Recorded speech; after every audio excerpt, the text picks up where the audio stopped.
If you've been in the wellness space for any length of time, and if you have a thyroid or an autoimmune condition, you almost certainly have been in the wellness space for a long time. You have probably accumulated a considerable pile of things that were supposed to help: supplements, adaptogens, functional foods, and the herb that someone in a Facebook group said changed everything for them: the green powder, or the gut protocol, or the adrenal support stack. I have tried everything. Some of it helped bit, but nothing reached the root. You have also probably been offered at some point a kind of emotional support that was too general to be useful. Meditation, journaling, gratitude practice, positive affirmations, all well-meaning, but none of them were precise enough to shift the specific pattern that your body has been running. The inner dialogue goes, I know I need to work on the emotional stuff, I just don't know where to start. So today I want to introduce you to something that sits between those two worlds: more precise than supplements, more specific than general wellness advice. And I'll be upfront about this: more surprising than almost anything else I'll share on this podcast. 38 flower preparations, each one calibrated to a specific named emotional state. Welcome to episode 7 of the Som Shadow podcast. I am Abhinav Sharma, and we are going to spend this episode on Bach flower remedies: what they are, why they work in this practice, which ones are most relevant to the conditions we have been discussing, and I'm going to be very honest with you throughout about what the evidence does and does not show, because that honesty is the whole posture of this podcast. So the physician who left Harley Street practice, Dr. Edward Bach. He was born in England, late 1800s. Trained as a physician and bacteriologist, he had a very successful practice in London. And then he walked away from all of it. Not because he had lost faith in medicine, but because he had found something medicine was not addressing. He observed over years that patients with similar emotional states tended to respond similarly to illness and to treatment. The fearful patient and the resentful patient and the despairing patient were doing different things with the same disease. He began to notice and spend the last decade of his life building the evidence for the idea that the emotional state of the patient was not a side note to their treatment. It was a central detriment of their recovery. So over a period of time, he identified 38 emotional states. These are not symptoms and not diagnoses. States, the specific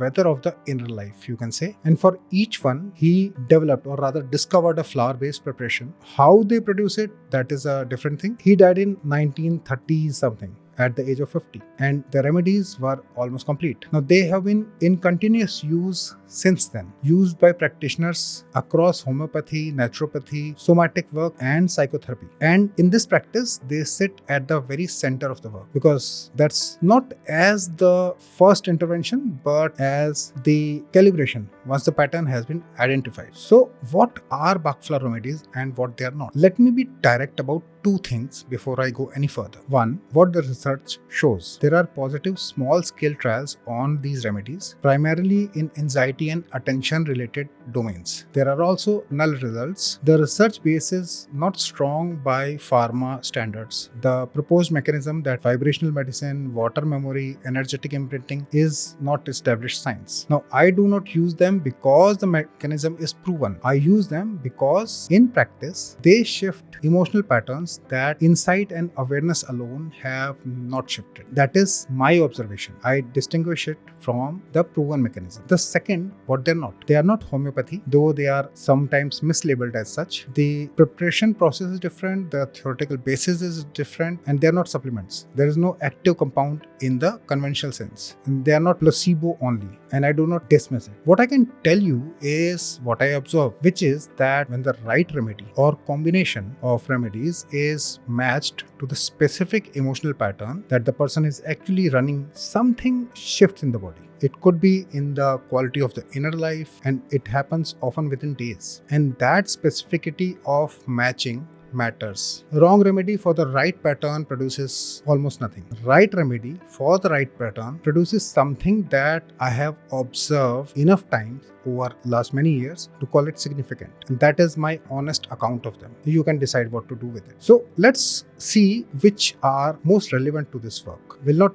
go at the 38 of them because that will become a course. I'm going to walk you through the ones that appear most consistently in histories of people with thyroid, autoimmune, and metabolic conditions. I'm not prescribing them because that requires a proper intake and the full emotional picture. I want to give you a small map or a sketch of the emotional landscape that these conditions tend to inhabit. First, let's go on to Centauri. For the person who cannot say no. This is not a person who chooses not to say. This is the person whom no is not available as an option, who was shaped so early, so thoroughly into service, into making themselves useful as the primary condition of belonging, that the no kind of disappeared from the inner vocabulary. The inner dialogue is, I find it almost impossible to disappoint people. Even when I know I should say no, something stops me. Centauri is the most common remedy I use in thyroid work. Now, the remedy addresses the emotional pattern directly, not the organ, not the symptom, the pattern. Second, Agrimony. For the person who hides their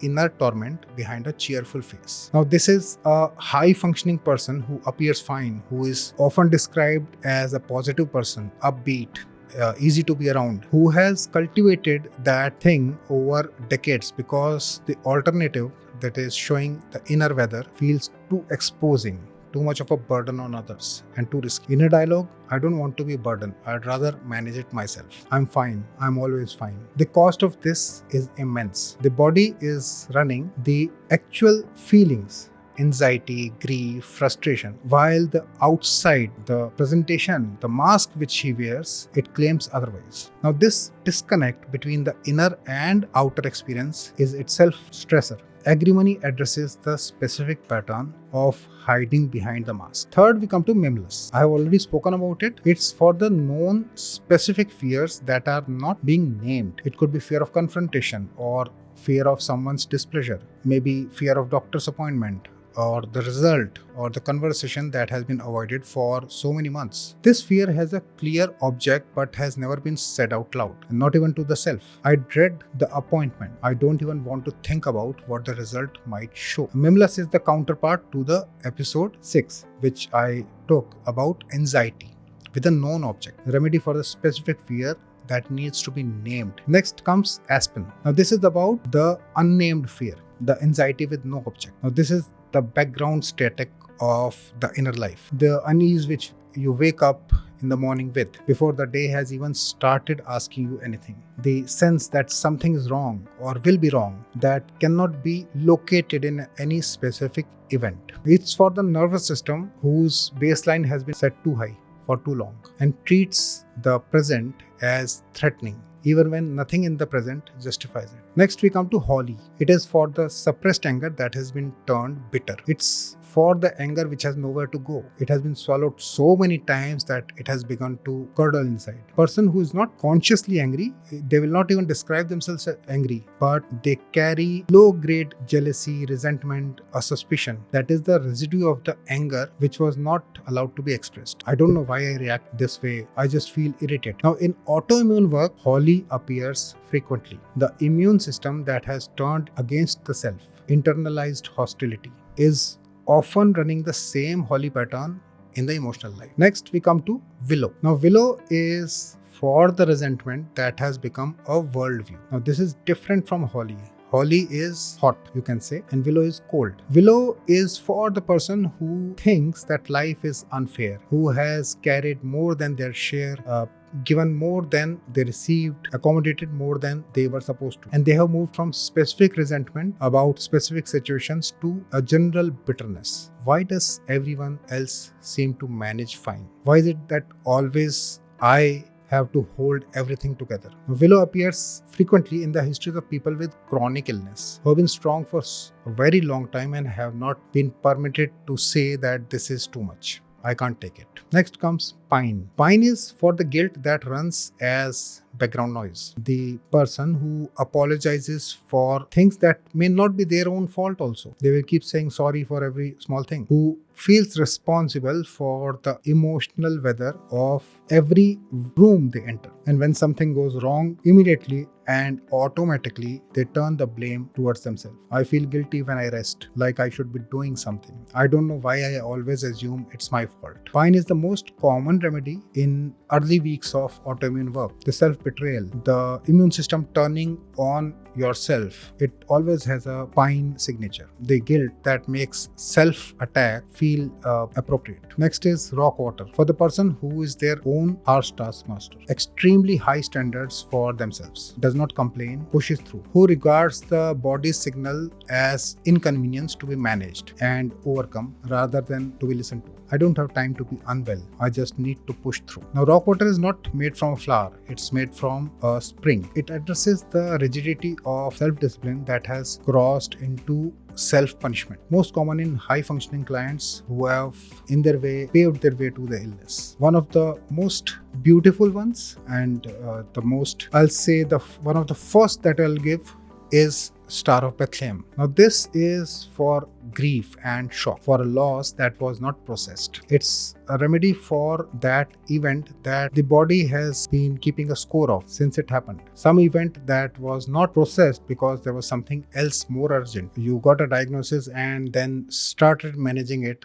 rather than feeling it. Relationship ended and immediately covered over with activity. Now, in my observation, Star of Bethlehem is for not just for thyroid or Hashimoto's, but for almost every disease. Because till the time this grief, this shock is not addressed, most of the work will not work. It can be any kind of loss, not just but any kind of loss. It can be loss of a role, relationship, or an identity, something that was not given the space that it needs. How are they used in practice? I want to be clear about how I use these, because you can say misuse is quite common as their underuse also. Now, misuse is that you start taking them as general wellness supplements. Say, take a rescue remedy for acute stress as a standing intervention for everything, as a first aid. It will work, but it will not produce much. The correct use is specific pattern matching. The remedy is selected after a proper recognition of the pattern,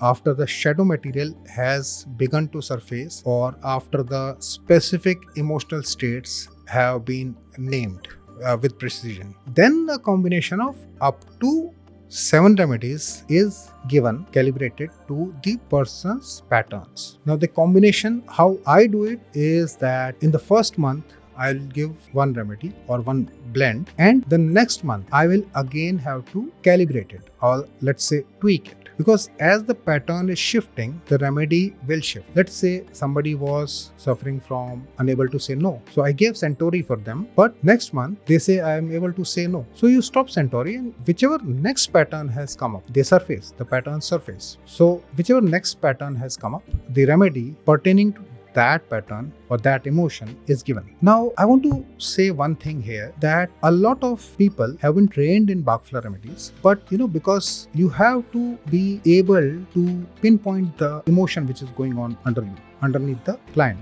and it's a bit difficult, I'll say, to without practice to understand the emotion which is going on inside. Because without understanding or without recognizing the emotion, if you give the remedy, it might work a little bit, but usually it will not. It's like, you can say, using a smartphone as a normal phone, or using a wireless as a wired phone. Now, how is it taken? It's basically 4 drops in a glass of water. The glass should not be plastic or metal because it's vibrational. So we only give it in glass, either glass or porcelain, and 4 times a day. And it's not given alongside food. You can use it along with your normal medication. That's not a problem because there is no side effects. The instructions to Bach practitioners is that the remedy works through the repetition and regularity of the dose. So there are certain clients of mine who maybe forget to take it. So once they forget to take it, then I have to remind them then that start off with put an alarm on your